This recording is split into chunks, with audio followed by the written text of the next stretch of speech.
Sabay-sabay natin alamin ang mga kaganapan na nangyayari sa ating bansa.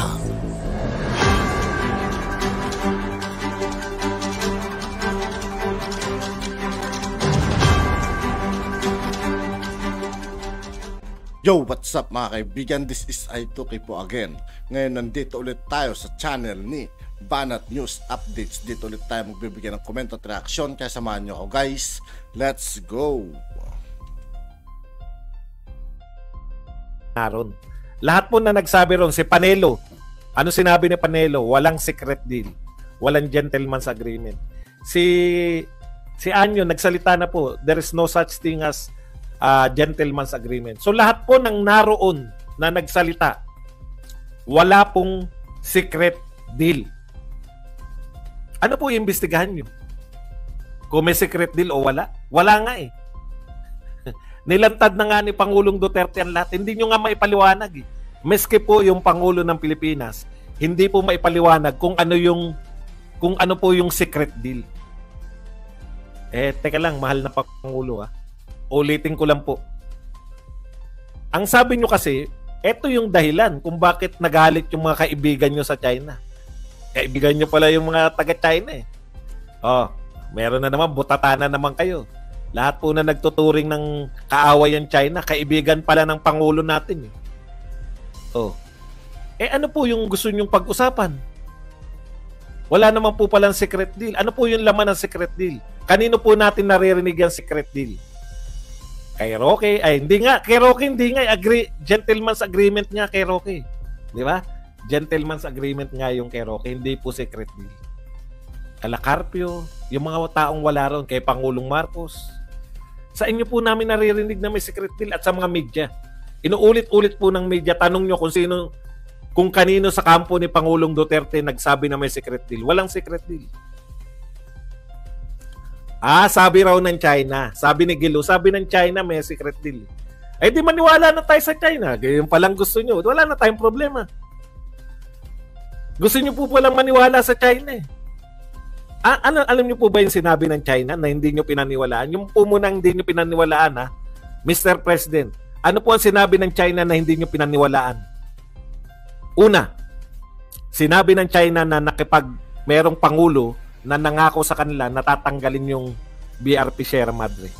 Pinaniwalaan nyo ba yan, Mr. President, nung sinabi yan ng China? Hindi.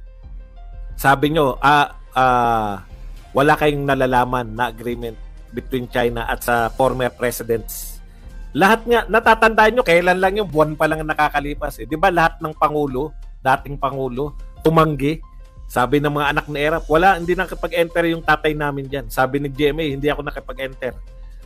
Sabi ni Pinoy, sumalangit daw sa kalangitan. Sinabi ni Pinoy, hindi raw siya nakipag-enter. Si Duterte, wala pong in-enter. Ang linaw na sinabi nyo nung panahon na sinabi yan, Mr. President. Ang sinabi po ninyo, kung meron mang kasunduan, pinapawalang bisa ko na. Ano yun? Hindi nyo kayang ipawalang bisa? Ibig sabihin, kung tama tong nagsabi, kasi hinahanap ko, sino yung nagsabi ng secret deal? Maging si Roque, gentleman's agreement yung sinabi niya. In fairness kay Roque. Sino nagsabi ng secret deal? Media. Kasi binasa ko yung sinabi ng China eh. Deal. Hindi po secret, deal. Yung nasa Manila Times, deal. Ang sabi ng China, may deal kami na bawal kayong magpasok ng construction materials. Tanong ko, Mr. President, nagpasok ba kayo ng welding rod? Nagpasok ba kayo ng yero? Kayo pala may kasalanan, nagpasok kayo ng yero. Hindi secret deal yun. Deal yun, deal.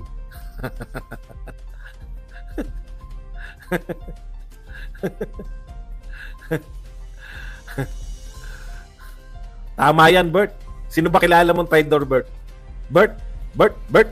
Sino kilala mong traidor? Ibitin na natin. Deal pa lang, Bert. Hindi mo na mapatunayan. Naghanap ka pa ng traidor. Ikaw naman, Bert. Sino po nagsabi na may secret deal? Sabi kasi nito ni biro nyo, iimbestigahan nyo yung Pangulo na wala kayong binibintang. Ang tagal na nun, eto po may binintang, pulburon. May binintang. Inulit-uli ni Pangulong Duterte. Eto po may binibintang si Pangulong Duterte, no? Hindi po yung secret deal. Wala pong sinabing secret deal. Sabi nga ni Pangulong Duterte, walang sekreto diyan. Hindi yan deal. As is where is. Kung hindi niyo po naunawaan, bibigyan niyo po ng kahulugan yung as is where is. Hindi kasi kayo makaintindi. Ilabas niyo po kung sino yung nagsasabi na may secret deal. Sa inyo ko lang narinig yan, Mr. President. Tsaka rito kay sa mga media. Wala akong sinasabi mong may video na pulburon. Mali ka ng tinatanong, Brad. Pero may akusasyon na nagpupulburon. Kagabi nga sinabi pa ni Pangulong Duterte, Miss Soriano.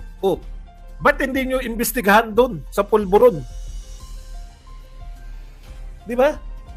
Kung may iimbestigahan kayo kay Pangulong Duterte, yung sinabi niya, Miss Soriano, doon sila nagpupulburon.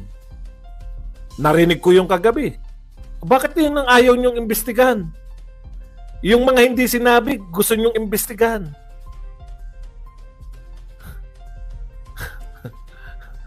Ano po basehan? Inamin daw ni Duterte na mayroong secret deal. Wala pong inaamin. Wala pong inaamin. Si Pangulong Marcos naman, sigurado siyang may secret deal. Ano raw yung pinamigay doon sa secret deal? Wala ngang inamin, may pinamigay pa. Inamin na ni Digon, saan? Saan mo nabasa? Mata ni Falcon, saan mo nabasa? Kasi narinig namin yung interview. Sinasabi niya, hindi secret yan. Walang secret. Saan mo nabasa ang Falcon? Sa mata niya. Ayun, sa mata pala. Ayun pala, yung mga gaganda. Sa mata niya. Okay. So yan, baka may mga nag-hallucinate, no?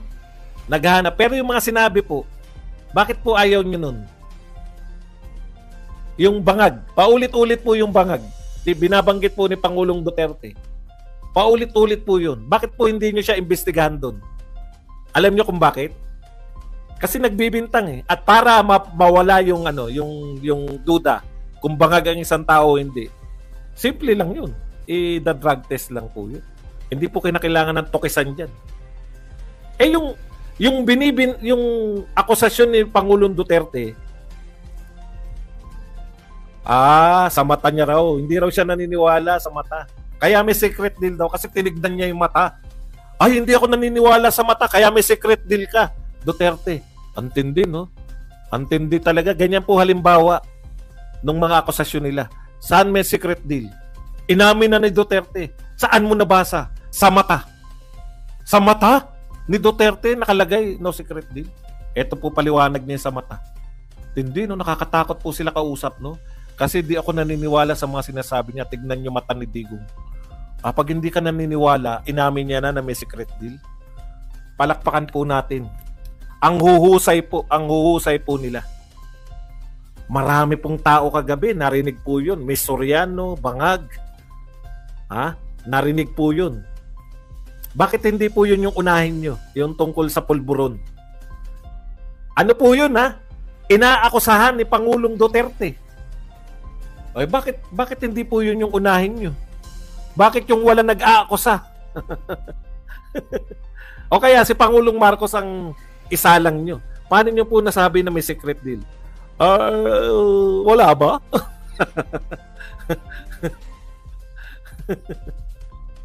Di ba? Hindi po. Iba po. Ito po. Binibintang po to Binibintang ni Maharlika. May nilalabas na dokumento si Maharlika. Sabi ni Pangulong Duterte na tungkol dun sa dokumento, paano aamin yung PIDEA? Under sila ni Pangulong Marcos. So pinagbibintangan talaga ni Pangulong Marcos, ni Pangulong Duterte, si Pangulong Marcos. Bakit hindi po yun ang imbestigahan ninyo, yung bintang ni Pangulong Duterte? Doon ako nagtataka Yung wala pong usapin, ginagawa nyo ng usap. May secret deal. Sino po nagsabi? China. O di imbestigahan nyo yung China. Kay Maharlika ka pa hindi. Pangalan ba ni Duterte Maharlika? Alam ko Digong. Sabi ko, pinagbibinta. Hirap nila kausap, no? Inom muna kayo ng kape. Ang sinabi ko, kahit i-review mo pa, sabi ni Duterte may bintang siya. Sabi ni Duterte, paano hindi totoo yung PIDEA? Alangan naman pumalag yung PIDEA. Naniniwala po ako kay Pangulong Duterte. Si Duterte na po kinukot ko. Maharlika kayo na Maharlika. Si Duterte po kinukot ko. Ang sinabi ko rin, isama na si Maharlika dahil nagbibintang din. Tapos na. Pag-usap. At yun nga po mga kaibigan, dito po nagtatapos ang ating reaction video. Muli ako po si I2K ng Sundalo ng Dunggalo. Maraming salamat sa patuloy na pagsuporta. Yeah, peace out.